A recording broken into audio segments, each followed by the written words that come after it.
But hoping it's possible maybe you can run the meeting. I'm feeling a bit under the weather here, so I might just be more of a quiet observer. Yeah, you want to do it, Gene? No, go ahead. You sure? If you don't mind. All right, fine. I'll wait a minute. It's another minute before we hit 6:30.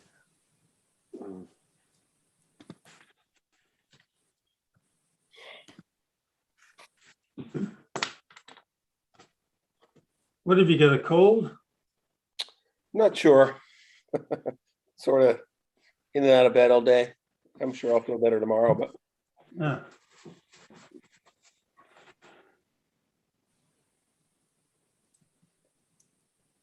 Okay. 6:30, you're gonna open the joint meeting of the Board of Selectmen, Board of Health, and the Board of Selectmen, acting as the local licensing authority. I see all three members are on. So first we have a coronavirus update. Deb, Tony? So, can you hear me? yes. Yep. All right, so Debbie and John unfortunately aren't going to be able to make it tonight, but I was able to get some information from both of them ahead of time. Our total COVID case number for November is 20. We had 8 new cases yesterday. We actually are following the trend across the state of a little bit of an uptick in numbers. We expect to see more numbers rise, especially after the Thanksgiving holiday. In November, this time last year, our total case was 30. So even with our high vaccination numbers, still a pretty high number for this month. Our testing data that was last reported, so from November 7th to November 20th, there was 437 tests conducted and 9 of them were positive. So good news is that, you know, our residents are being proactive and getting tested. Unfortunately, we had 9 positive out of that data set. We conducted a clinic at the town hall yesterday with Cataldo and Johnson School, primarily targeting school-age children in Nahant, 5 to 11. 17 children got their first dose of Pfizer, and their second dose, or the next clinic that'll be here, is going to be December 21st from 3 to 8 p.m. Did that, Tony, did that meet the expectations of the number of kids that would have gotten vaccinated? You know, we were actually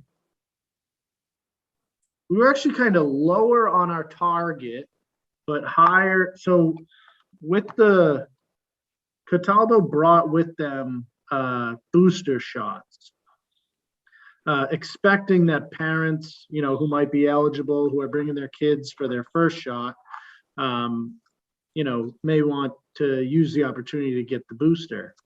But it was we were unsure of like how many people would take advantage of that. And then the clinic got published like in the Herald and on Channel 5 as a pop-up clinic for booster shots. So we ended up getting a lot more people. We had a total of 121 doses given yesterday. So as I said, 17 were for the pediatric dose, but we had 34 adult Pfizer doses, 12 Moderna full doses, 57 Moderna boosters and 1 Johnson & Johnson. So we actually ended up having a lot more adults than expected, which is a good thing. You know, it was a successful clinic. But originally, you know, our target was the youth, but we still got 17, so that's good. As far as our vaccine stats go, as of the 25th, for the first dose from 5 to 11, we have 61 residents between the age of 5 and 11 have received their first dose. And that's 61 out of 166. First dose from age 12 to 15 is 91 out of 98. So, you know, clearly that 12 to 15 range, we're doing better. 5 to 11, not as well. But, you know, it's hard to tell why that is. I'm sure it's just kind of a scary thing to decide as a parent, you know, 5-year-old child, if you're going to give them the vaccine or not. So we're just asking people that they reach out to their primary care physician if they have any questions about that. And, you know, we're here to provide the vaccine should they want to get it. So there was no notification for the booster shots for the adults? No, actually, we didn't know how many Cataldo was going to bring with them. And it was more of like if an adult that brings their child wants to get a booster, we'll have it here for them. Okay. We didn't advertise it, but then Channel 5 and the Herald advertised it Yeah. by accident as a full pop-up clinic. And so we got a lot more people, but that's okay. You know, the December 21st, we'll let people know that, you know, we will have boosters available, or first doses available for adults. And it'll be kind of like on a availability basis. And that'll be in town? That'll be at the town hall. Town hall, great.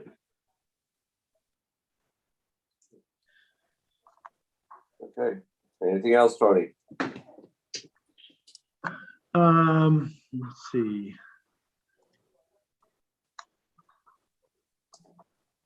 Double check what John.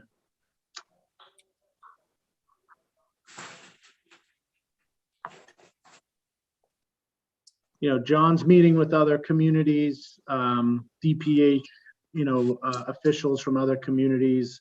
The state is trying to help out with tracking because of the recent uptick. And he's, you know, making sure that we are, you know, maintaining those relationships with our neighbors. So other than that, we're in good shape. Okay, great. Thanks, Tony. Good job. Okay, I have some opening comments here. Upcoming events, Christmas tree sales at Lowlands parking lot, Thursday and Friday from 6 to 9 p.m. 6 p.m. to 9 p.m. Saturdays and Sundays from 9 a.m. to 9 p.m. The annual tree lighting, Saturday, December 4th at 6 o'clock on the front lawn of the town hall. Hope people can join us up there.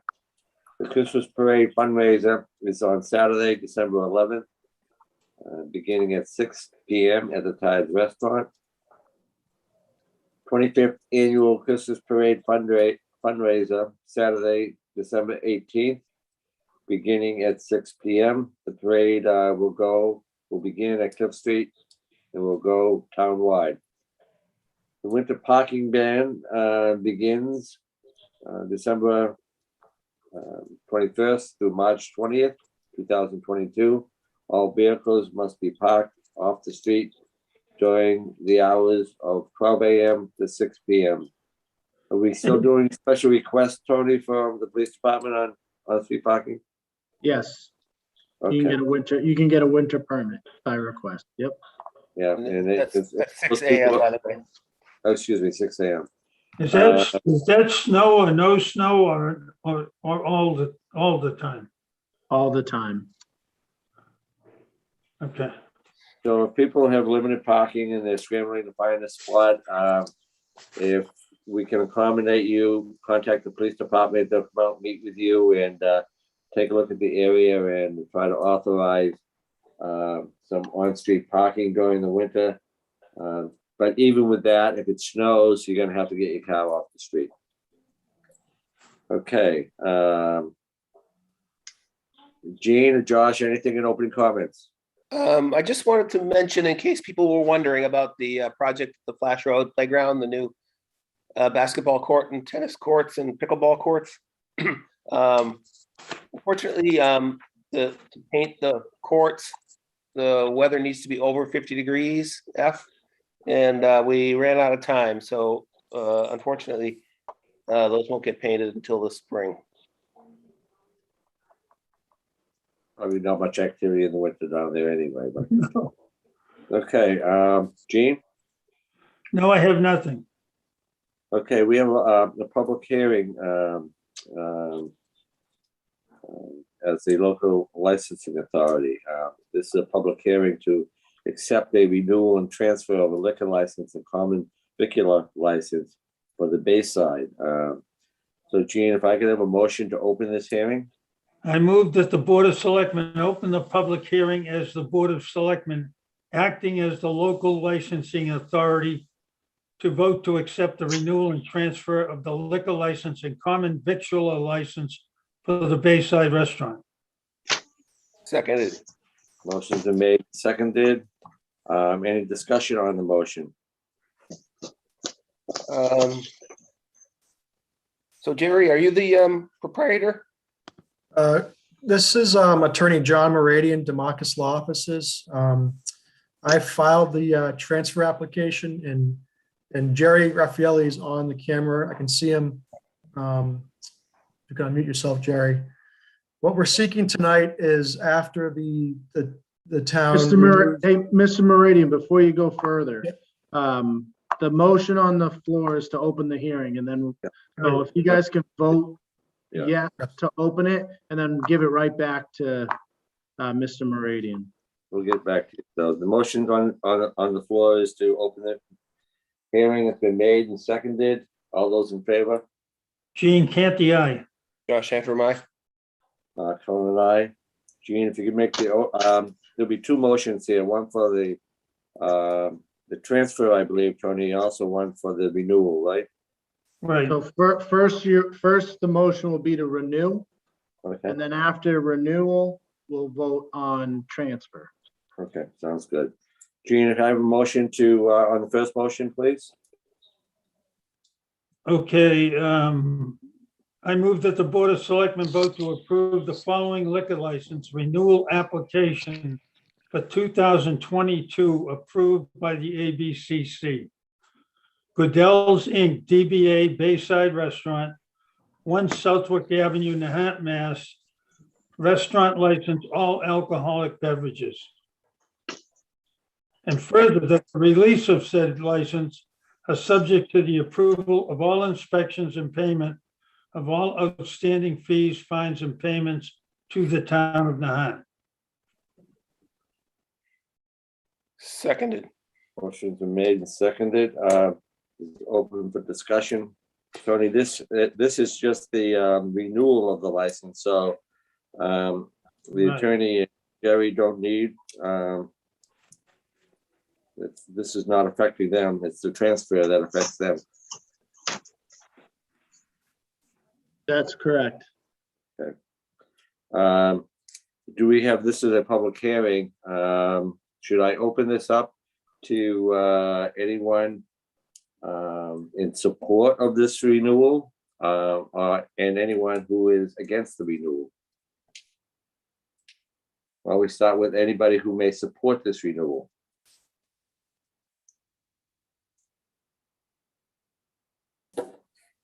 I'm in favor that we support the renewal. I would hope so. Okay, anybody else? Anyone against the renewal of this liquor license? Hearing none, we'll have a roll call vote. Gene Canty, aye. Josh Antrim, aye. Cullen and I. Gene, if I could have the motion to transfer.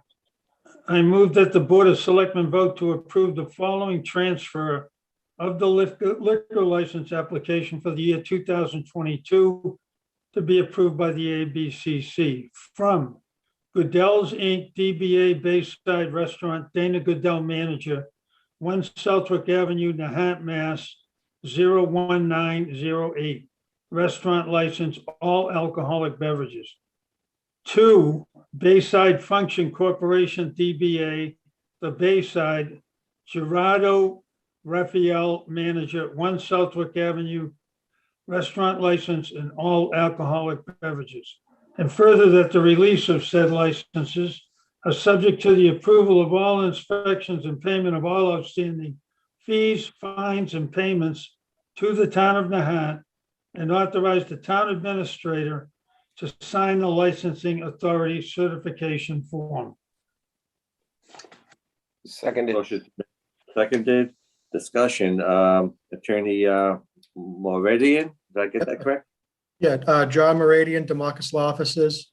As I was saying, Jerry Raffaelli is partners here, formed Bayside Function Corporation, and is seeking a transfer of the all alcohol license to their corporation. It's going to be the same business that's operating the function center, same operation. It's just a new ownership group. These guys are well known in town. They do good work. We're seeking two things: a transfer and the approval of Jerry Raffaelli as manager of record. Jerry has experience running restaurants in the past. So with that, any questions you may have for the new owners here, we're welcome to answer them. But those are the two requests we have in front of you today. Thank you. Jane, any questions, or Josh?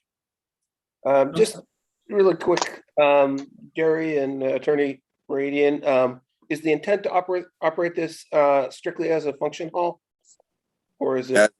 As of right now, yes, as a function hall, Yeah, okay.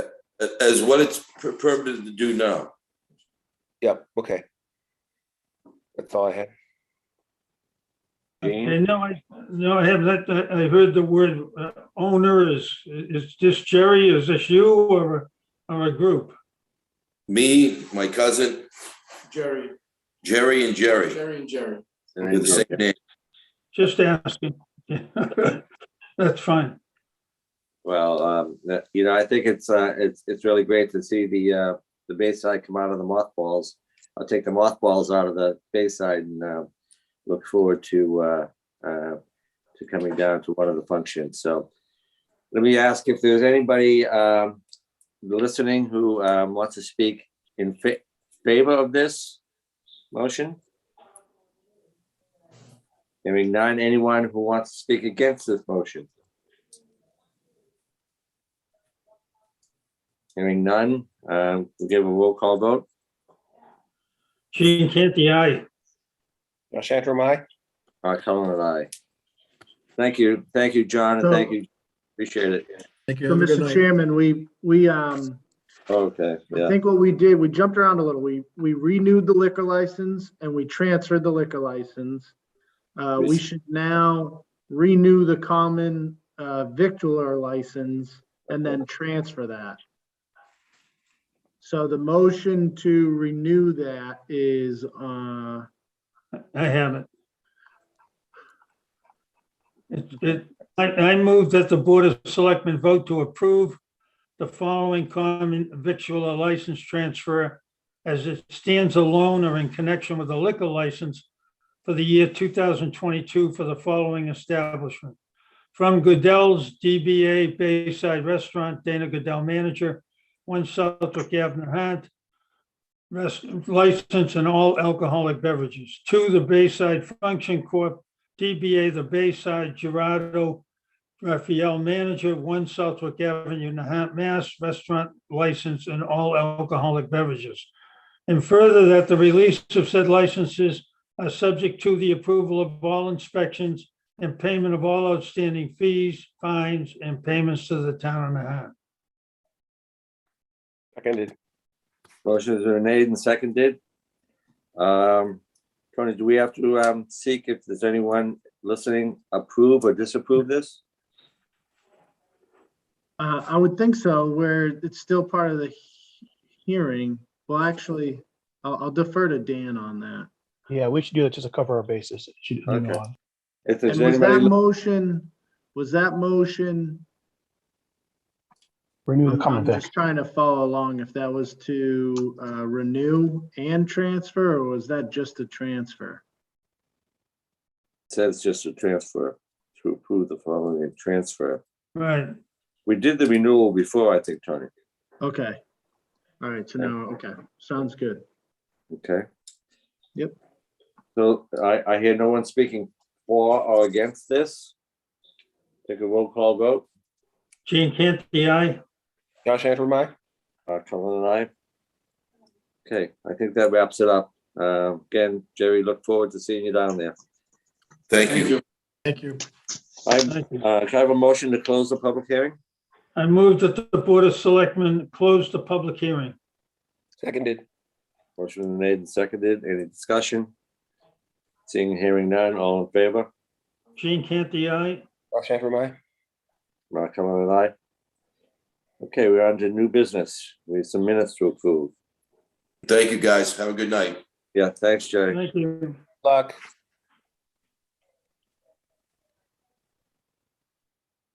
Yes, meeting minutes. I'm just trying to make a decision here. I did not receive the minutes. So I don't know if I should be making the motion or approving them. I received them. Josh, you get them? Yes, I have the minutes. Yep. I'll make So, the motion. I move that the Board of Selectmen approve the Board of Selectmen meeting minutes from October 6th and October 20th, 2021. Seconded? Okay, I guess, Dean, you second that? Well, Mark seconded it, so Okay. any discussion on the motion? No, Being the hearing none, all in favor? Josh Antrim, aye. Mark Cullen and I. Okay, ongoing business, Northern Strand Bike Lane. Mr. Chairman, Mr. Canty is abstaining from that vote, which would make sense. Yeah. yeah, I should have said, sorry, Dan, You have a chance. I abstain.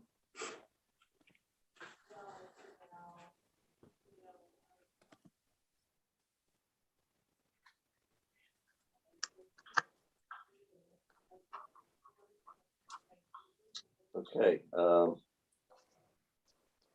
ongoing business, Northern Strand Extension Bike Lane discussion. Thank you, Mr. Chairman. We had, well, a couple weeks ago, we joined, the last time we had a Board of Selectmen meeting, we went through our meeting pretty quickly so we could all jump on to the Northern Strand public meeting. And I thought all three of you provided some very strong comments that were received positively by the consultants. For anyone that wasn't on the call, we supported the project, but expressed concern about the impact to traffic heading towards the Rotary on the northbound side of the last part of the Linway from Market Street to the Rotary. And essentially, we, put an ask in for them to explore moving the bike lane to the southbound side where there isn't as much congestion. And it sounded like they were understanding of that request, that they felt it was reasonable and that they were going to go back and take a look. A lot of what they responded with was that originally they hadn't, looked into it that far because of an older study that occurred, I forget how long ago the old study was done, but much earlier than the recent housing developments that have occurred or are on the horizon. So I thought we made, as a town, I thought we made some really good points there, and I thought they were received well. Since then, I've spoke with the town administrator in Swampscott and the town administrator in Marblehead. They, as expected, didn't know much about the project. And I'm forwarding them as much information as possible, and I'll be drafting a letter with the help of Attorney Script that will formalize our, comments that we made in that meeting, and hopefully we'll get Swampscott and Marblehead to sign on as well. That's great, Tony. I think it's a great idea that south side that you come up with. And I think it will impact this project as it's currently laid out, probably has a bigger impact on Swampscott and Marblehead than it does on Nahant. Yeah. So hopefully they'll get themselves up to speed and be supportive of our recommendation. Yeah, I was encouraged by their willingness to, bend and consider other options. I was concerned going into it that, the die would be cast, but they definitely seemed to be open to ideas that we put forth. So that was encouraging. We just got to make sure we stay on top of it. Yeah. I talked to Tony yesterday a little bit about this, and I like this idea to begin with on the southbound route. Because if you take a look, and I've driven the thing, we all drive it every day, but I've driven it 3 or 4 times over the last couple of days. And when you get down to the rotary and you take the bike lane and you try to pull over the Nahant lane into the causeway lane, and the mixed traffic for Swampscott Marblehead is in the left-hand lane, is going to try to push into that Nahant lane.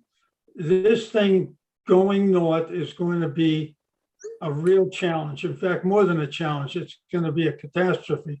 I think that's my personal opinion. I think we have to push hard on getting them to change this. Now, another thought I had, if you want to hear it, is at the very end, as you go into the rotary, there's a lot of green space there, the sidewalk, and then all the green space between that and the towers. We could take and move Nahant, the lane for Nahant, over into that area if we could procure the property, move over into that area and work our way easily into Nahant. Just my thoughts on it. I think now the layout of the design is using that grassed area for the bikeway. So what we were originally asking is if they make that cutoff to the bikeway further up the Linway before you get to the curve at the rotary. So, but the bike lane is going to cut into that grass area somewhere after that Lynn Housing Authority building. That And would it's be good. gonna go by that, basically right in front of the tennis courts. Okay. Yeah, that would open up the space we need. Mhm. That's, of course, an alternative to the idea that Tony put forth about putting all the bike traffic on the southbound lane side, right? That's right. I think the southbound lane, it makes much more sense. Yeah, that'll be a challenge, but it's not used as much, or it won't at the prime time. So it certainly would be a better alternative. Yeah, the only problem that I think you mentioned it, Tony, is that they'll have to try to figure out, because where Christie's is PCR does not own that property. So it could be a little bit difficult trying to fit it in there. But Yeah, but I think that they could do a nice crossing at the existing pedestrian crossing right before you hit the rotary. That, it's a stoplight, it's a activated stoplight now. Mhm. So, Yeah, I think that's I was just gonna say, I think that's a lot more desirable than the plan to cross the causeway down by the DCR Public Works building where people are going 35, 40 miles an hour. And there was or adding a light and things Yeah. like that. Crossing, as you just described, Tony, where there's already a crosswalk and you're coming from a Swampscott with the lights already in place. To me, that's just much better. no, so I'm speaking differently. So I'm talking about when you're approaching the rotary, if you're driving and you're approaching the rotary, before you Coming from, actually get on the rotary, there's a crosswalk there. oh, right, yeah. They won't put a bike lane in the rotary, and they don't own the Christie's lot. So they can't make it to the Lynn Shore Drive crossing that you're talking about. So you'd cross the Linway right before the rotary, and then you would cross over at the DCR building. So it doesn't prevent, what you were just saying, you still run into that issue. Mm-hmm. Yeah, I don't like that scenario. I hope we can avoid it. We can make some sketches and do some PowerPoint or some CAD sketches or something as a sort of formalize our recommendations. Yeah, that'd be a good idea, Josh.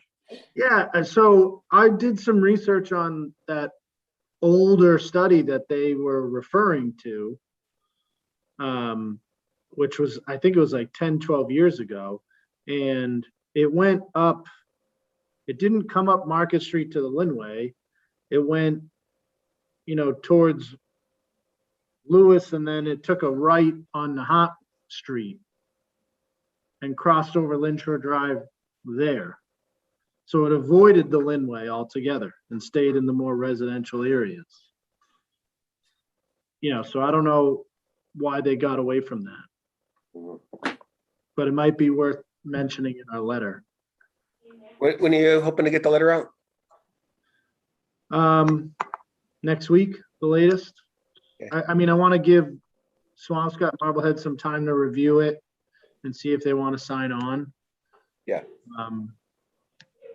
I can give them like a deadline by the end of next week or something. The way this is drafted, it's going to add a half hour to their drive time. So I would certainly think they'd want to be a part of this discussion. Absolutely. Yeah, and they understood where we were coming from. I mean, I think that their initial response was, a little cautious about being against the project completely. And I explained to them that's not what we were doing. We're supportive of the project. We're just trying to tweak it a little bit. So they like I said, they didn't really know much about it. Amazing. They're going to be impacted the most. Yeah. Okay. Let's see. If that's all we have on that, we'll move on to housing availability discussion. Tony and Josh, I know you've been meeting about this and talking about it, so why don't you bring us up to date? Well, I'll give you a little bit of background. Tony and I met with Amy Quessel of KP Law. I'll say, at least for me, it was more about getting an education on affordable housing and 40B and so on. And I learned a lot, and we've compiled some notes. We had a couple meetings with Amy actually, and Tony circulated those. Hopefully you have seen those and had a chance to read through them. But background is that all communities in Massachusetts, Tony, correct me if I say something wrong here, are 10% of the housing stock is supposed to be dedicated as affordable housing.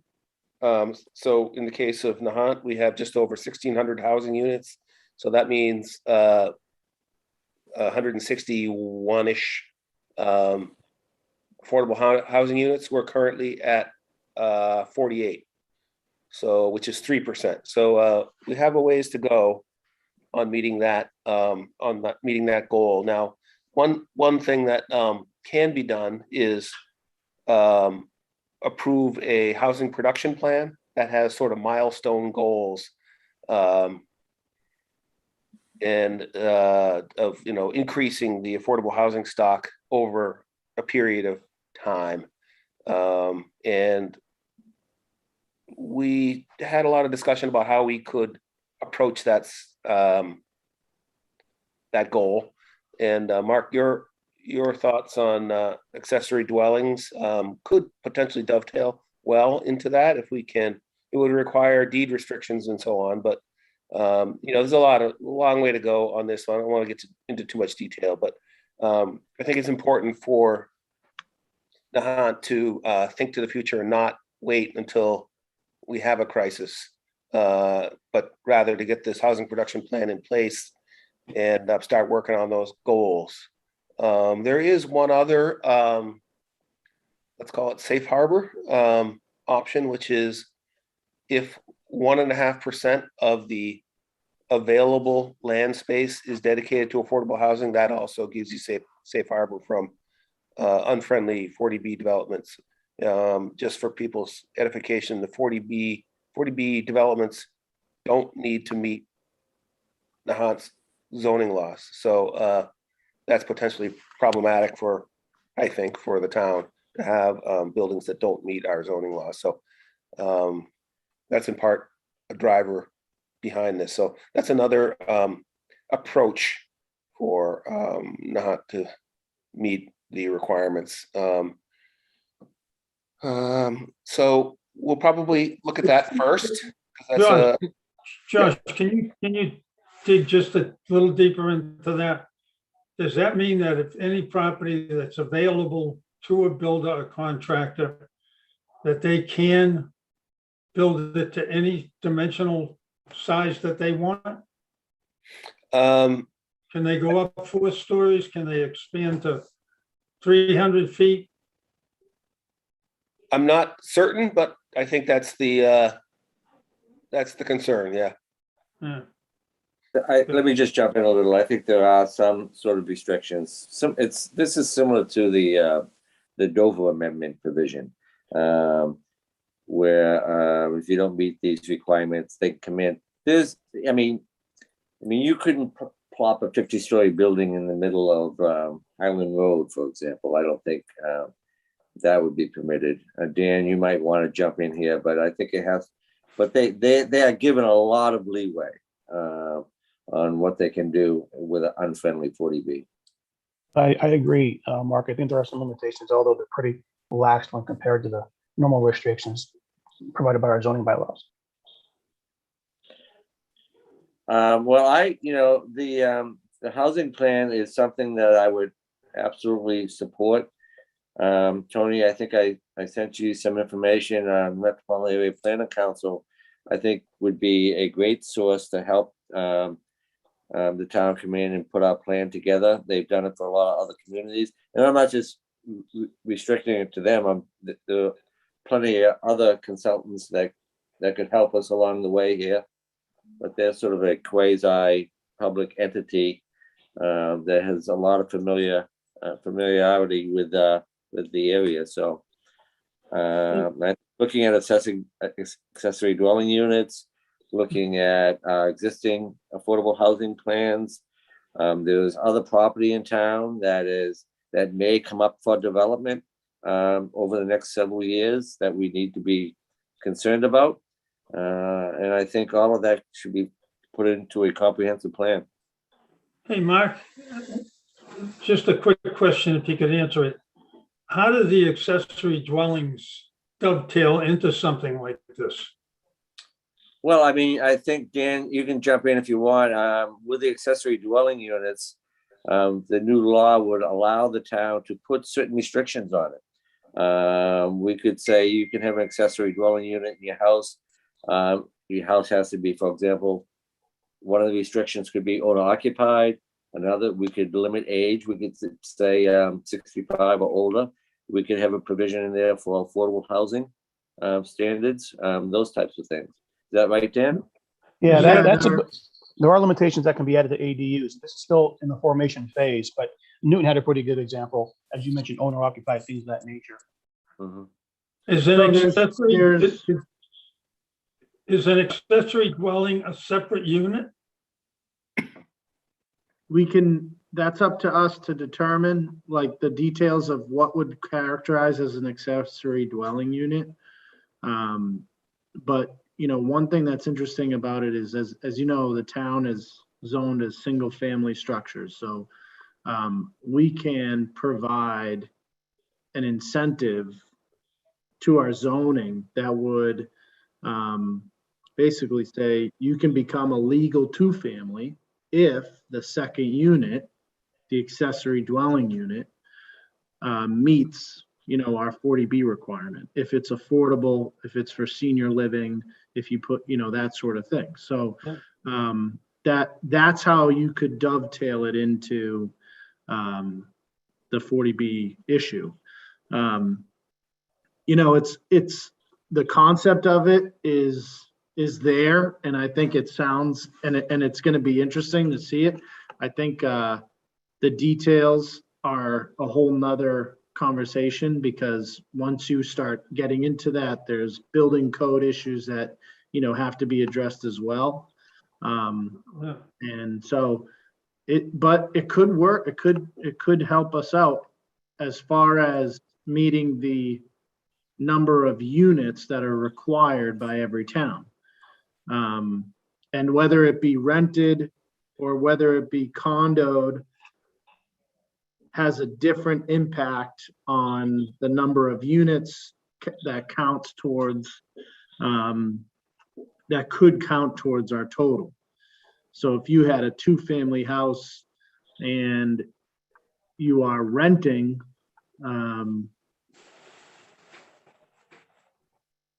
you're renting that secondary unit, both units might count towards, even though the top one isn't affordable, or the second unit isn't affordable. If you're renting it, both units may count towards that total number. If it's condo, then only the one counts towards it. So there's different type of elements in the law that would affect, or how you mentioned, dovetail into that 40B conversation. The other thing that, the alternative requirement is called the general land area minimum.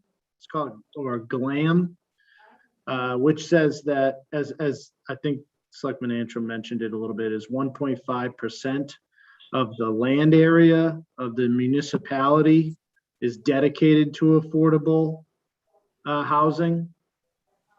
I think we might be closer to meeting that than we might be as far as the percentage of the housing stock. And a housing production plan, like Mark had mentioned, could, start with that assessment, find out where we are, and then really put together the plan. And, I don't know if I've mentioned it to you, to the three of you, but, I think a good idea might be to apply for CPC funding under the housing umbrella to pay for, a consultant to produce a housing production and assessment plan for us. Perfect. Tony. Yeah, great idea. So we could do that this year. We could put an application in for that. Let's do that. I think it includes, there's a lot of, like, as you said, a lot of components to it. It's 40B, it's senior housing. Also, it's our zoning issues and our zoning laws. And I think, a review of that can also help. Yeah, I mean, 24%, based on our 2016 open space study, 24% of the town is open space. So 76% is not. 1.5% of that needs to be affordable. So I'm curious how close we are to that. Well, I've done these calculations before, Tony. Yeah. I can pull the file up there sometime, but so it doesn't include streets and sidewalks, for example. You have to take that out of the equation. It doesn't include any commercial or industrial properties. You know, so let's make sure what we're measuring here. But we're pretty close. I mean, we had gotten to the point on the Coast Guard housing, if that entire area was credited towards affordable housing, we would have exceeded the 1.5%. On the glam side? On on the glam, glam side. yeah.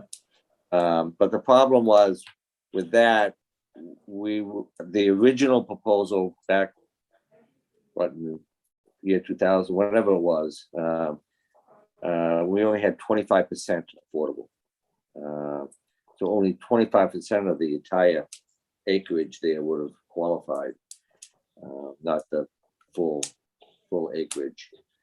But I wonder, you know, with eminent domain and the conservation restriction, I mean, even though that really wasn't for housing anyways, you know, I don't know if the golf course included in your calculation too? No, it's been a while, but I'm thinking. I bet you were closer.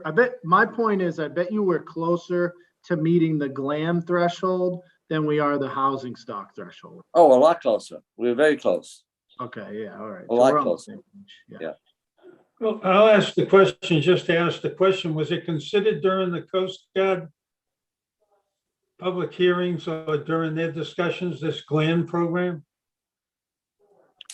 Well, the reason the Coast Guard housing decided to go with 12 individual lots sold, you know, in a fashion that they can't be combined was to avoid the potential for an unfriendly 40B development. Okay. So they did. So I had to imagine they looked at it generally, and you know their goal was to, you know, make enough money that would pay off the bond. So I just, you know my position on that, Tony. I feel a little differently. That I think our goal as a town should be trying to find a way to meet our responsibilities rather than avoid them. And you know, I think a housing plan can help us do that. I think we need to be more proactive with this and not thinking of ways how to stop 40B. You know, there could be a 40B, there could be a friendly 40B that I would support. So I think what we need to try to do is just get control of this narrative. And putting a housing plan together is a great first step in doing that. I agree. So could we start with CPC and try to pull together a consultant? Yeah. So what I want to do is Amy from KP Law suggested a few consultants that could help us with the production plan. And like Mark said, MAPC could as well. So I want to get a quote from a consultant to do the plan and then apply for a CPC grant to pay for it. Sounds like, that's the next step, I think. yeah, exactly. And in the meantime, And Mark, by the way, once we conduct that assessment and understand kind of where we are regarding the thresholds, the accessory dwelling unit conversation's ongoing. And, you know, we're getting a better understanding as to how, you know, those could be incentivized as well, to help provide, you know, affordable housing in town. So, You know, I'm thinking, Tony, we almost need a consultant to help us put a scope of work together, to hire a consultant. You know, what are the components of this? that's MAPC for sure. That's what they do. Yeah. And Amy, Go ahead. I was just going to point out that Amy Questle, you know, as Tony said, pointed out different consultants, but and there's a lot of sort of boilerplate stuff. So she said, like, if you look at this town's and this town's, there's a lot of similarities, so we could get a pretty good head start by leveraging other communities. Yeah.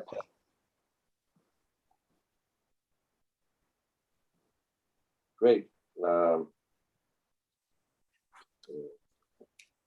right, thank you, Tony. Let's move on. We do have a Super Bowl game to watch at 8 o'clock. I know. A couple of my nephews are playing in it, so I promised to watch. They're disappointed I didn't get on, but I know. we'll get to it. Okay, town administrators, right? Let's see, update on the infrastructure goals.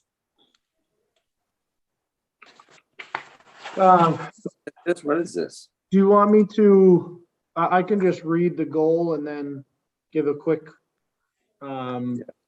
response to it. Yep, Okay. there's only a few, so that would be good. Go So, we've been going through the town administrator goals over the past few Board of Selectmen meetings, breaking it up into different categories. This is the last category, infrastructure. The first goal under this category is to meet the requirement of the Mass DEP consent order for 2021, including breaking ground on the Linway Sewer Force Main Pipe Replacement Project. If you've driven down the Linway, you've noticed that the bypass is currently being constructed. We're meeting every 2 weeks on Thursday mornings with the engineer, getting updates as to how it's going, and we're moving right along. So things are going well as far as the sewer force main project is concerned. The other big item deadline is actually today, was the the inflow and infiltration plan. So Zach, myself, Dan Coughlin, put together a capital plan based on, the assessment that he had conducted with CCTVing all of our sewer pipes in town. And that is extremely complicated because, you're looking at where your most critical repairs are needed. And you're also looking at your paving plan, National Grid's gas work, any water infrastructure, and you're trying to come up with a capital plan that you don't really have any funding for right now, and trying to kind of come up with a schedule. And, what we want to do is we want to make sure that, the National Grid has come in and done their gas work. If there's any water work done, any sewer work done, and then pave and be done with it. We don't want to go in the reverse order and then, have to dig up a freshly paved road. We also have some, intersection upgrades that we're looking at, along with the MBTA and their ADA improvement program that they're, as you have seen on Nahant Road by Little Nahant. So, a lot of different pieces there that we're trying to kind of layer together. But we came up with a 1 to 3 year plan worth $1.9 million. We submitted it to DEP today. We'll have a follow-up conversation with them, I'm sure, the next week or two. It's all dependent on funding.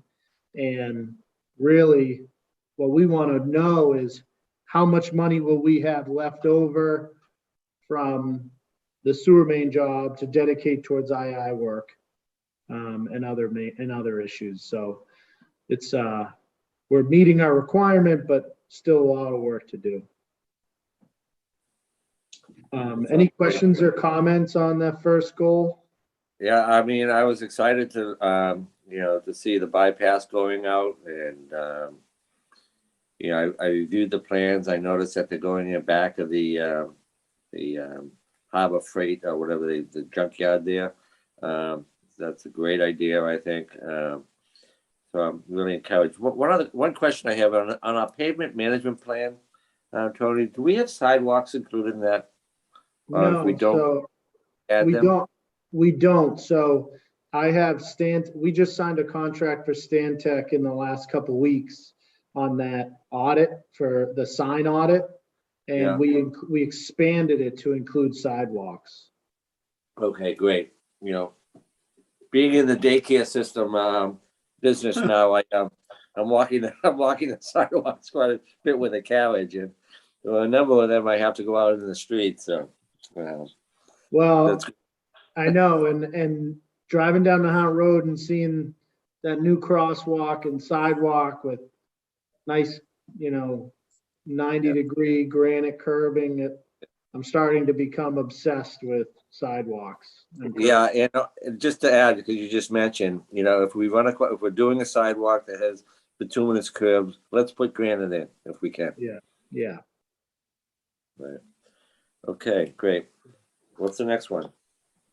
Next is ensure all approved Community Preservation Committee projects are started and hopefully completed with 2021. This is an ongoing thing. As you guys know, we had 2 years worth of CPC projects approved. Many of them have been started or completed. The lowland softball, men and women, fields, fencing, backstop, benches, all completed. Spring Road basketball court completed, looks great. Flash Road basketball court is 8% complete. In the spring, they'll come back and paint it, and that'll be open.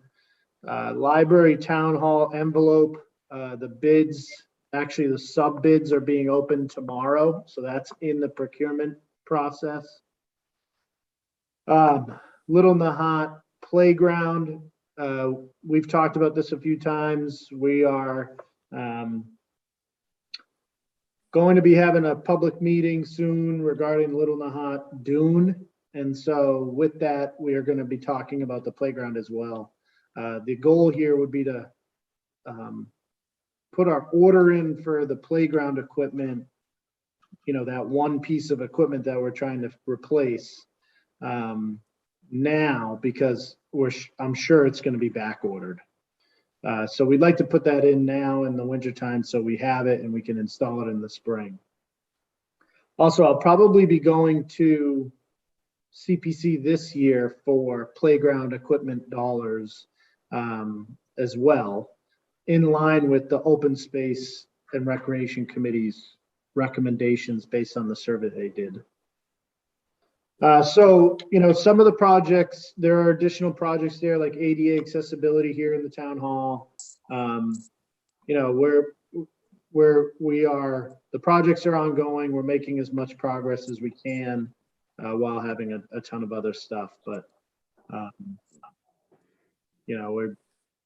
it's going to take a little bit to get them all done. That's On a related note, we should all individually and collectively give some thought to CPC applications for this coming year. I understand that the match is because there are so many real estate transactions this past year. The match is something like close to 95%, which is pretty amazing. Wow, it's amazing. Yeah, that's great. Tony, I know I mentioned before to you, you're talking about playgrounds, about the possibility of putting a fence at the library playground. Yes. If you can do that, great. If you need me to put in a article to CPC, I will. However you want to handle that, but it could use one there. We have it. We have the fence in stock. We're just Okay. going to do a split rail. Okay, great. Wood fence. It's just DPW hasn't had an opportunity to install it. Yeah, well, maybe in the spring. Yeah. Great. Yep. Okay. Number 3 is complete pump location at lowland site, including pipe under Nahant Road by August 15th. This will require any permits in advance. So this is this project's on hold. This goal was created prior to town meeting. Our priorities kind of changed through that process with the citizen petition that came through. And our focus right now is on the outfall pipe that, off of Castle Road. It's on the ditch maintenance and improvements. And then the last is the under the Nahant Road, the pipe under Nahant Road to Short Beach. Good news is that even with the heavy rain events that we had and the most rain ever, we didn't have any flooding in the lowlands area or any long-term flooding. We had the golf course flood for the first time I think I've ever seen, purely based on rainfall, and we were able to dewater that in less than 24 hours. So, because of the new pumps and the improved standard operations, operating procedures that Zach has put into place and the prep work, the main goal of this is to improve our dewatering ability. And we've done a lot in that regard so far. So I'd suggest we rewrite this goals. I think, you're right, Tony, this goal was created prior to town meeting, and in light of the article that passed at town meeting, I think we should rewrite this goal to reflect what happened at town meeting. I can take action. And Zach and I met with mosquito control a couple weeks ago. We have to put together a formal request on town letterhead. Hope they'll be coming out this winter to do more dredging in the ditches. And then we're also on Friday meeting with the stormwater engineer regarding the outfall pipe on site. So we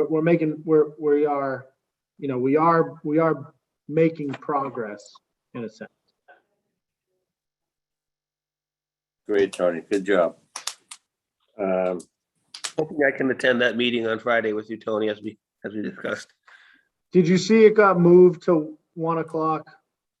I didn't notice that. Was it at 10 o'clock previously? Yeah. That's okay. I'm free at 1 also, so. Okay. Yeah. I'll let you refer to go. The engineer asked to move it back. Okay. So number 4, provide plan and schedule for Short Beach resiliency enhancements and apply for construction funding.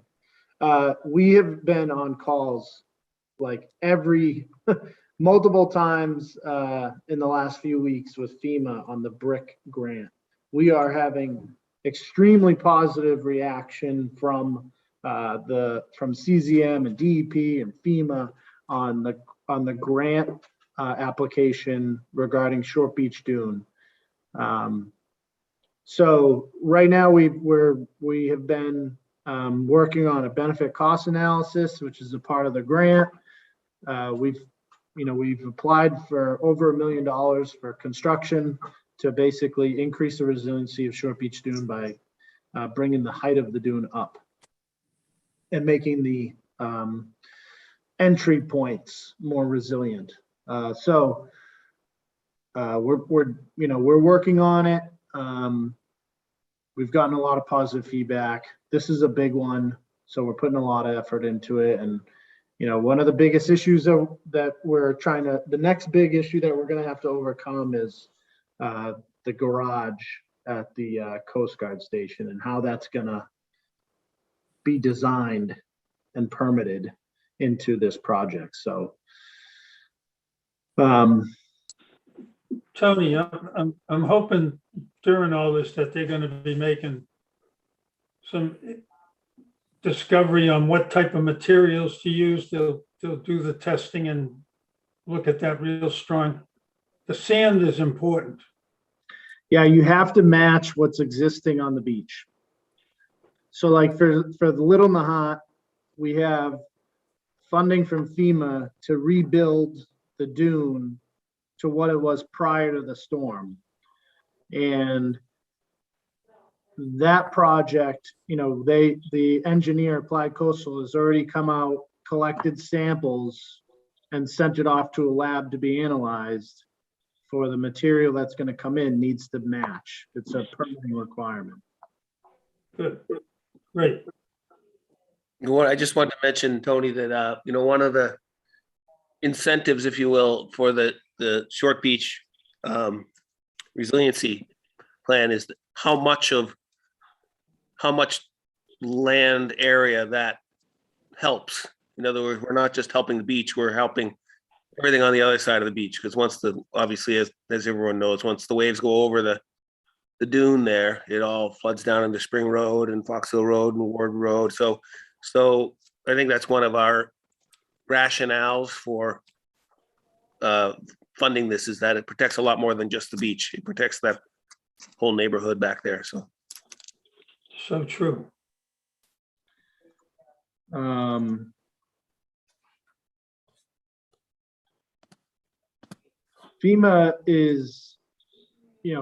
looking at not only, what they're typically look at, FEMA, in mitigation projects or mitigation grants, is this benefit cost analysis and how the project is going to improve on repetitive loss properties. But they're with this BRIC grant program, they're trying to also include, soft infrastructure that has a broader impact to a community. So our project, and I think why we're getting such positive feedback, is that it does both. So not only is it going to help prevent flooding in a residential neighborhood that has a lot of repetitive loss properties, it also, has to do with, I'm sharing my screen here. Can you see this picture? yeah, So this is March 2018. This is a picture we're submitting to FEMA. This is our only way in and out of town. So by improving the resiliency of that dune and preventing a flood like this potentially, we are, having a positive impact on anybody that lives in Nahant that could potentially be in need of emergency services during a flood-like event like this. So we're trying to explain to them that, when this area gets flooded, we're cut off from the mainland, and so are emergency services, and so are anything from the mainland coming in. And so is, our services to Little Nahant. So I think that's why we're getting a lot of positive feedback, because we're kind of like fitting both goals of their project. So.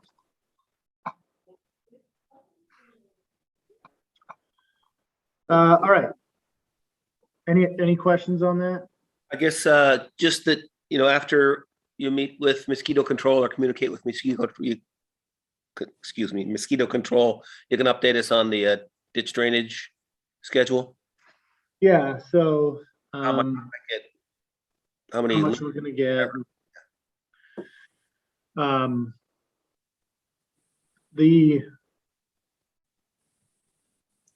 The method that we're taking, using mosquito control for pennies on the dollar through their permitting authority and their relationship with Army Corps, we only get so much every year. Mhm. With like a long-term commitment from them, the way to do this is to start at the bottom and work your way to the top. So, dig by the golf course and work your way across Flash Road, behind the dump, and eventually to Ward Road. Last year, we dug Ward Road out while they were on the course. We have this other section right behind, like the electrical substation in Ward Road pump station that's really, really bad. That needs a lot of work. So we met with them to kind of talk about whether they would do that work, or they would want to, continue to do work like on the 7th hole, or closer to or towards the golf course. So it's where they're gonna be where the work is gonna be targeted is still kind of up in the air. But, you typically will get 500 feet of dredging out of them, and we can expand upon that by providing them, DPW resources. Yeah, we, last year, we were able to expand it quite a bit on what, from their original plan to what we actually got done. So that was nice, and hopefully we can have that good fortune this year as well. Yeah. Next was recommend other climate change resiliency improvements. That's kind of on hold. We're going through the updating of our hazard mitigation plan. So we are working on it. Kind of in that fashion through the mechanism of updating our plan. So. Hey, Tony, probably not, but does DEP have any future plans for increasing the dune heights on the causeway? That would be a DCR project, but not that I know of. No, just in terms of talking about emergency access in and out of town, a renourishment program there with the right materials would certainly be well worth it. Yeah, they definitely took a good hit over by tides in the last storm. Yeah. Not that I know of. I don't know if they have anything planned. Okay. Lastly, provide plan and schedule for drainage ditch dredging. So kind of just talked about that. And I'll give you more once I hear more from mosquito control. I'll provide that to you. Sounds good. Okay. Seems like you're way ahead on all of these goals, and with everything going on, I know it's been tough, but you've been doing a great job with them. So thanks again. Mark, I said to Josh the other day, and I'm sure you will agree with me. It's like no matter how much you get done, you always kind of feel behind. You always feel like there's more to do. But we are, when you sit down and go through these goals, you start thinking, and listing out everything you've accomplished. There is a lot of stuff we are getting done, and we are making a lot of progress. But you know what I mean? There's always more to do. Yeah, just as you go through this every year and you're working on these projects, just take a lot of pictures and keep a little journal, and 25 years from now when you retire, you'll have something to look at. So you're doing quite a good job. So I still do that. I still, from my summer crew DPW days, I point out, sidewalks or curbs that I helped build. yeah. As long as you didn't have to work with Papa Cully, right? He was on the landscape crew. You're never really going to retire in 25 years, are you, Tony? You need a little more than that. 25. Goes by quickly. Okay, is that it with the goals, Tony? Yes. Okay, we're gonna review these articles. Josh, you want to do them? Well, I have to confess I was feeling pretty sick today, and so I didn't get my homework done. So I don't know, Gene and Mark, how you feel, or Tony, but I'd be happy for these. I'd suggest there's a lot there. I'd suggest we put it off to the next meeting. We've covered a lot of ground. Yeah, That's all right. I'm open to And that. then we'll have Dan and Tony give us the ONAV study update here. So Dan, since the last time we spoke, Dan and I have met with Bob D'Amico.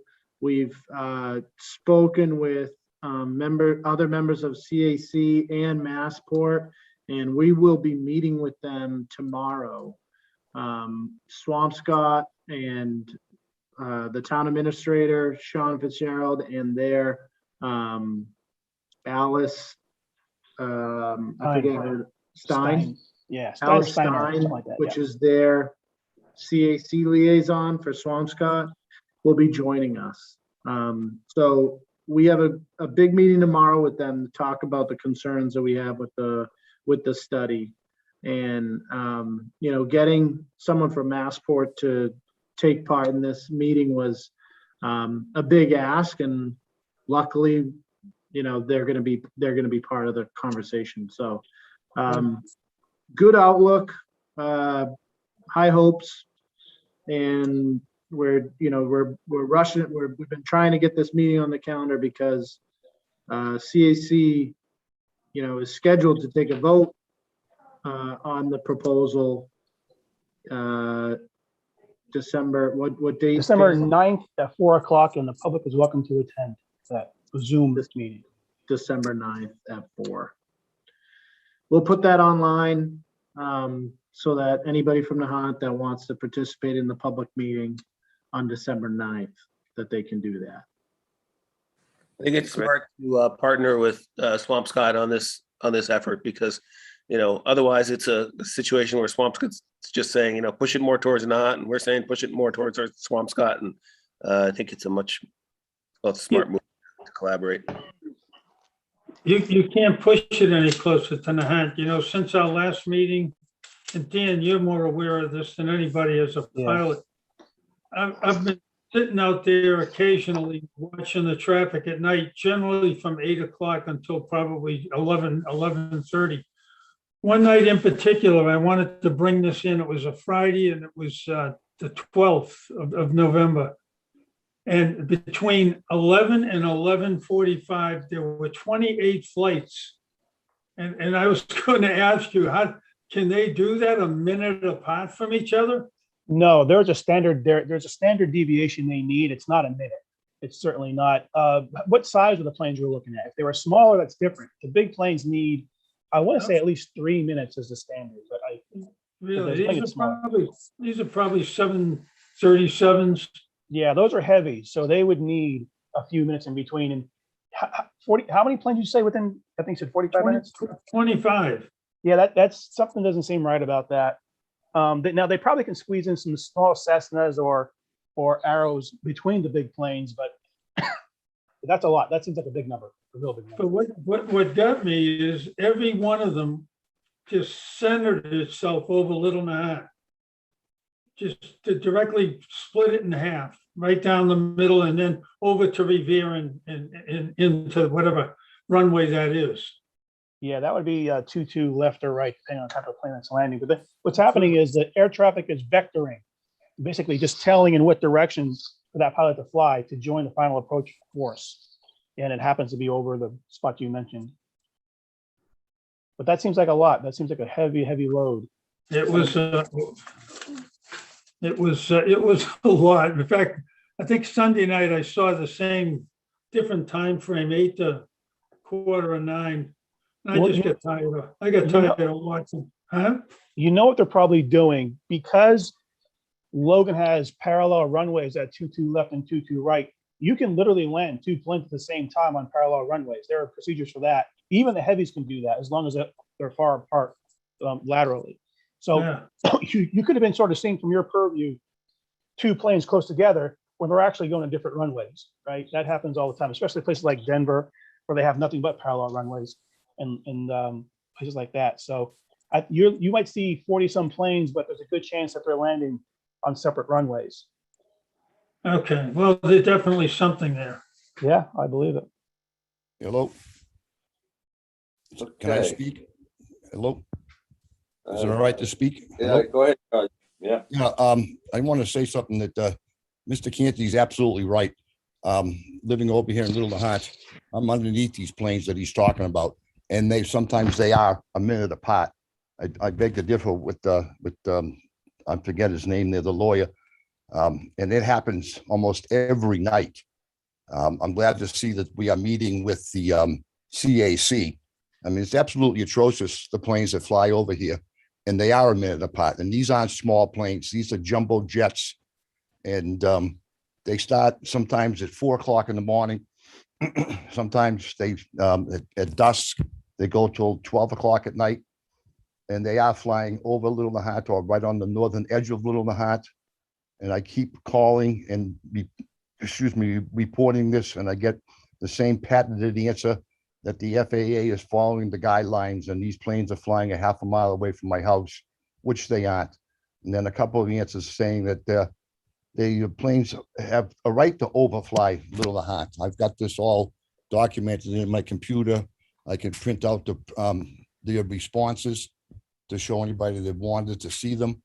The complaint line basically is a joke because they really don't do anything. These planes are flying over my head. I call and talk to the people and they tell me, I don't know how to judge distance. And I'm taking my head and looking straight up and I can see the belly of the airplane, both wings, both blinking red and both the green lights. And these aren't flying a half a mile away from my house. And they are going sometimes at least a minute apart, sometimes 30 seconds apart. I'm on the phone complaining about one plane and then there's another plane right behind it. And if you call within a minute of the first plane to make a complaint, they won't make a second complaint. They'll roll it into one complaint. So it behooves us to make sure that we don't get these planes flying over the causeway. And you say you're having a meeting tomorrow with these people. Where is the meeting? Can anybody attend this meeting? Can we watch the meeting? I mean, I think it's great that you're doing what you're doing, Tony, but what about the people that they're underneath us all the time? It affects us all the time. Can we hear this meeting? Can we participate in this meeting and give us our input? George, I can answer that, Tony. Yeah, go ahead. Massport specifically said that this is a meeting amongst just a few individuals. They were not interested in having the public attend. Okay. So it's not a public meeting, but we'll All right. certainly hear from them about it from us. Yeah. Okay. Now, when you said there's another meeting on the December 9th, Yep, where is that meeting? Is that a Zoom meeting or Yes, is it it a is. public meeting? It's a Zoom and public meeting. And like Tony said, we'll get the information on the website for anyone that wants to attend, including you, George. Okay. I just want to let you know that how. So George, I just so you know, we got a couple goals that we're trying to accomplish in this meeting tomorrow. There's one, you got to kind of separate the issues that you're raising into different categories. There's the concern about the proposal for 22L. So that's one issue. We have then their second issue, which is just as important, is the amount of planes that fly over Nahant today. Next is the arrivals on 15R and 33L. We have issues with those as well. Yes, those are the ones that start around 4 o'clock in the afternoon and go till 1 o'clock in the morning. And then, They fly directly and then, over Little Nahant. and talking to them about, and again, further talking about the proposal and, what type of study or, changes could be made or, voicing our opposition to it. But on December 9th, that hearing is about the proposal. So, obviously when you're on there, articulating the fact that you're aware of, you are against the proposal because you are already feeling the impact of airplanes that fly over Nahant. And this proposal is only going to increase that. That's a good comment. Yes. But they're not, during that hearing, they're not going to be interested in discussing really like the current plane path. It's all about the future proposal. So be mindful of that and Okay. how you make those comments. I will do that. Now, is there going to be anybody representing the town at this meeting as far as Mr. D'Amico? Any selectmen going to be there voicing their concerns? Because I'm sure they carry maybe a little more weight than just myself. Yeah. Yep. And are you going to put this on the community calendar, like the RNAV study, that there is a Yes. meeting coming up on the 9th so that people know that? Yes.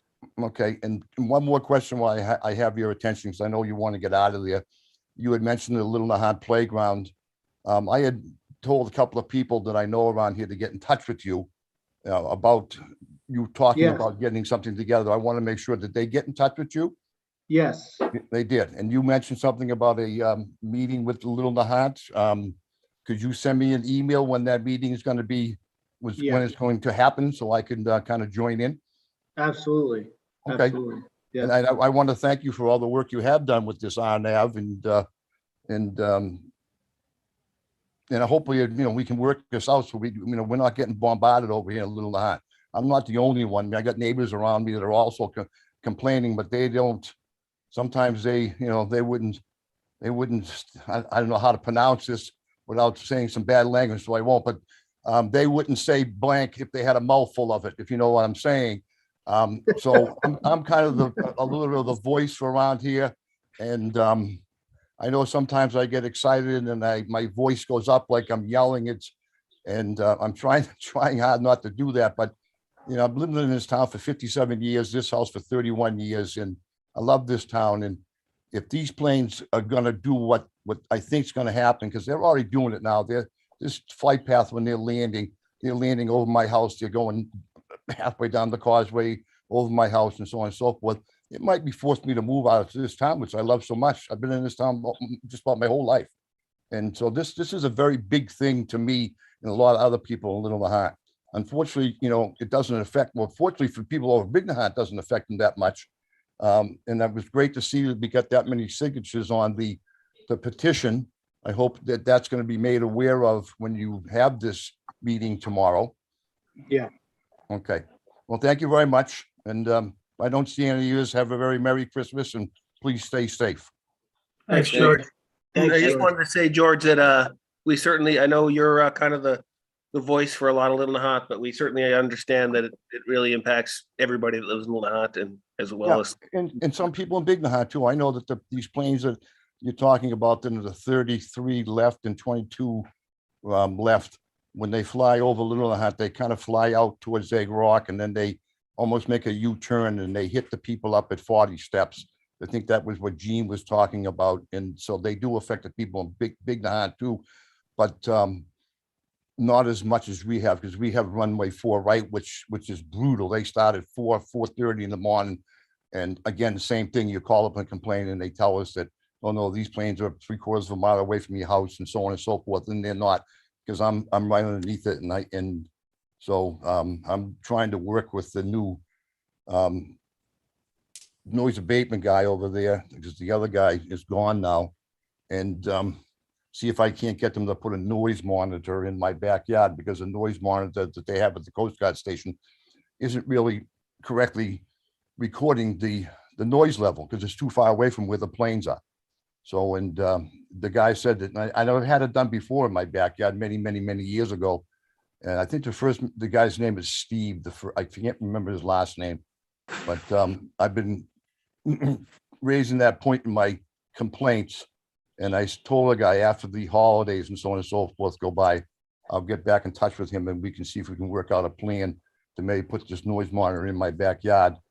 And you could see by the decibels that these planes aren't flying where they are supposed to be flying. If you could get these planes to fly in the middle of the causeway, it would be perfect, because they are flying basically the same path, like an arrow. If you had a line, they follow the same thing every single time.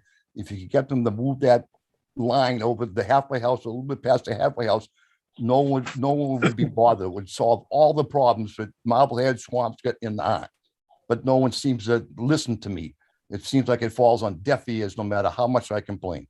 And it's so frustrating. And that's why I get so worked up, because it's just so frustrating that it's like banging your head against the wall and keep doing it and doing it and doing it, and you get no results. Yeah. So, I don't know. Sometimes I just lose what I'm trying to say. So that's why I Don't go. worry about it. Appreciate it. It's frustrating. Appreciate the input, George, and we'll see what we can do. Okay, great. Thank you very much. I'll shut up now. Thanks, George. All right, Thank you. bye now. All right, thank you. Let's move on to preserving East Point. I don't have much to say. I did spend 2 hours today there was a hearing at Superior Court in Boston by Judge Kopp, and attorneys from Northeastern and Nahant and Preservation Trust were attending. They were going over a couple of the lawsuits, standing in some of the lawsuits, and there were a number of different issues going on. And I think what would be best, Mr. Chairman, rather than me trying to explain what went on today, because I'm sure I'll screw it up, is to invite our attorneys to our next meeting to give us an update on what's going on and what the schedule happens to be. Yeah, that's a good idea. I think I listened to most of that hearing as well. And, I guess the short story is things are moving forward, and seemed mainly the focus of today was sort of sequencing the events in terms of the Chapter 97 suit and appeal to Concom and Planning Board, as well as the eminent domain. More to come on that. I think your idea of having the lawyers explain it, I'm sure they do a better job than I. Yeah, I think one of the main things that came out of it, I thought Northeastern was trying to delay any action on the eminent domain until after the Article 97. I think the judge didn't want any part of that, thought that, at least a part of the eminent domain process could continue early on prior to that, but there were a number of issues going on. So I think it's best to leave it up to the attorneys to explain. Good idea. Okay. Town administrators report. Thank you, Mr. Chairman. Today, we sent our budget worksheets out to our department heads to be returned in 3 weeks. So we are, officially kickstarting the budget development process. And, before you know it, it'll be New Year's, and we will be, starting to look at some first drafts of our operating budget. And the finance committee should be meeting soon to start working on that process. As I mentioned earlier, the sewer main project is underway. We have a lot more sewer work to be done, whether it be the II related work or pump station related work, or other force main related work. We talked about RNAV already. We're looking at a phone upgrade project for all the public buildings. We've had a lot of phone lines drop out in the police department or the fire department, and issues here at the town hall. And I think this phone system has been here for quite some time. So we met with Verizon today to talk about, some upgraded technology that'll help provide us some resiliency in our phone systems and remote access, and kind of bring the town hall up to the 21st century. So that's a big project that we're working on too. I told you about the street sign audit and sidewalk audit, and that is underway. The MBTA sidewalk and crosswalk at Little Nahant is almost complete. I have 2 other intersections that MBTA want to look at for improvement. One is the Wharf and Willow. The other is Spring and Nahant. I have a couple plans here in my office that I'd like to show Gene and Josh. Mark, I think you already took a look at them. I'd like to show them to you, Gene and Josh, so then I can meet with some MBTA and take the next step. Where they are, they are going through this ADA improvement process anyways.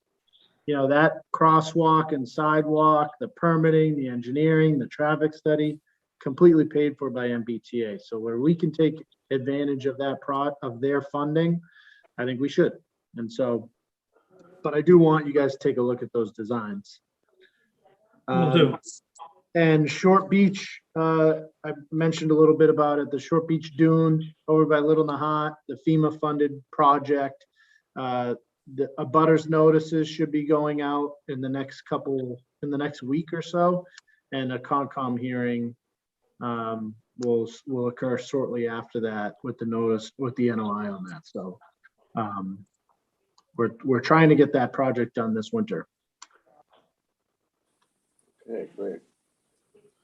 Tony, how about the Airbnb committee? Airbnb, I completed my interviews. I got to get my appointment letters out and get our first meeting scheduled. I think Kristen was working on those letters today. Great, thanks. Is FinCom fully staffed? No, How many vacancies? no, they are.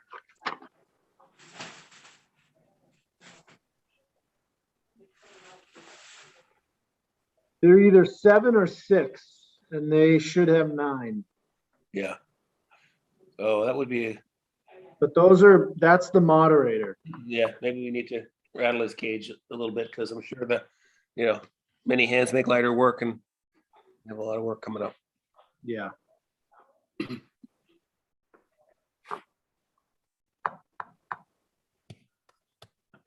Okay. Is that it, Tony? That's it. CPC application process, as Josh mentioned earlier, is right around the corner as well with the budget process. So, I'm looking at, there was, through open space recreation committee survey process, they got a lot of comments about upgrading playground equipment. So I was thinking about applying for playground equipment funding and distribute that in line or in consultation with their committee. I was also looking at the housing production plan, an audio assessment for ADA related reasons in the main hall here at the town hall.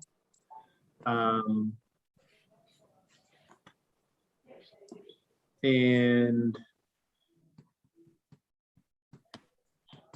there was another one too, but I can't remember off the top of my head. So starting to work through those as well. Oh, cemetery.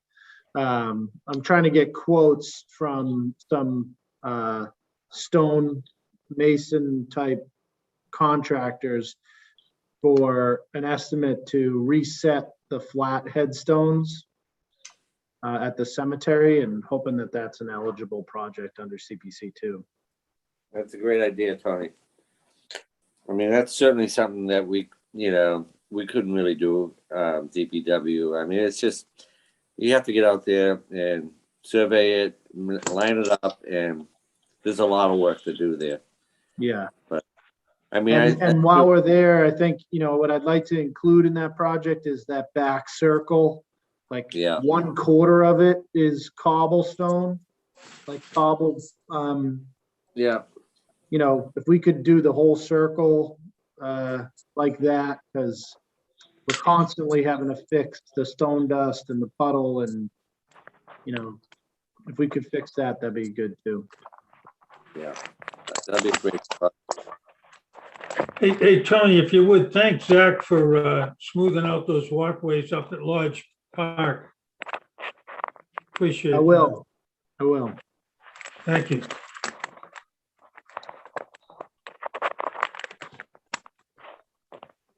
All right. I'm Big Blue football alum. So I know you my are. last comment is go Big Blue. Yeah, can I ask, Yeah. how are you guys watching that? What channel is it on? I'd like to watch that too. I think it's on YouTube. It's on YouTube? Okay. YouTube, but a friend of mine just sent me a text saying, CBSN Boston. Do you have a Comcast? If you have Comcast and you have the voice remote. No, I have Verizon. All right, try it on that too. Try searching CBSN. CBSN, okay. Thank you very much. Yeah, send me that link, Tony. I don't have a link. That's what he said. He said, say it into your remote. CBSN. CBSN. We have any citizen forum comments? Anyone have questions? Anyone in the chat? Nothing in the chat. Does anyone want to unmute themselves and ask a question on the audio? Sean Roberts has his hand raised. Sean, if you could just say your name and address. Sean Roberts, 17 Highland Road. Just had a quick question. I just joined, and forgive me if you guys have already discussed this, but I noticed that the bypass has started on the Linway. Looks like that construction is being done by a company called GVW. I thought the contract was awarded to PGOSO. Have they subcontracted that work, or have they? So they've subcontracted it. So it's not. And is that against the contract that they have with the town? No. Nope. So they have quite a few subcontractors involved in this project. Okay.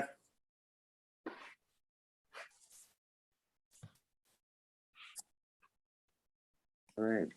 Anybody else? Any questions? Hi, this is Brennan Baronic from 2 Summer Street. I had a question about the Short Beach work that was discussed. Is that any relationship to the access points to Short Beach, or is that strictly focused on the dune restoration? So the project that I talked about, that's going to be a butter notification in the coming weeks and then a Concom meeting, that is not related to access points. That is funding to repair damage that occurred in March of 2018. The other thing I discussed was the BRIC application for grant funding, which does include the access points. So what we're going through is an application process through FEMA for funding to raise the height of the dune and improve the resiliency of those access points. So just to be clear, that BRIC application does both, right? Raises the dune and the access points. Yes. Some of the access points, it doesn't raise them all. Like the one on Spring Road, we've redesigned. We're looking more at like a floodgate type of option there that would essentially shut that entry point down in the winter. And then, like I mentioned before, the garage at the Coast Guard housing is a little tricky. So how we're going to, design the access points that are right next to the garage and fit that in with the design. We're not quite there yet, but that one's going to be a little bit tricky. That might also feature some type of floodgate system. Thank you for the update. You're welcome. Anything else? Okay. Okay, that'll be it. Thanks. Great meeting. I have a motion to adjourn. Motion to adjourn. Seconded? Motion made and seconded. All in favor? Gene Canty, aye. Motion from my. Mark Cronin, aye.